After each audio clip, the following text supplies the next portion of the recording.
दर्शक बंधु आज राज्य में पेट्रोल और डिजेल मूल्य में बड़ परिवर्तन आसी। पेट्रोल और डिजेल आम दैनंदिन जीवन में बहुत कम आसी थाए। तेणु सबुदिन पेट्रोल और डिजेल सठिक मूल्य जानी रखा गोटे भल कथा अटे।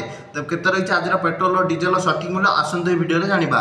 आज राजधानी भुवनेश्वर में पेट्रोल दर 100 टंका 94 पैसा रही बेले डिजेल दाम प्रति लिटर पिछा 92 टंका 52 पैसा रही। आज भारतर राजधानी नुआदिल्ली में पेट्रोल लिटर पिछा 94 टंका 77 पैसा रही बेले डिजेल दर लिटर पिछा 87 टंका 67 पैसा होईची। सेहिपरि आज मुंबई में पेट्रोल लिटर पिछा 103 टंका 50 पैसा रही बेले डिजेल दाम प्रति लिटर पिछा 90 टंका 3 पैसा रही। सेहिपरि भाव आज चेन्नई में पेट्रोल दर 100 टंका 90 पैसा थिबा बेले डिजेल दाम प्रति लिटर पिछा 92 टंका 49 पैसा रही। सेहिपरि भाव आज कलिकता में पेट्रोल लिटर पिछा 105 टंका 41 पैसा रेट थिबा बेले डिजेल दाम प्रति लिटर पिछा 92 टंका 2 पैसा रेट अच्छी।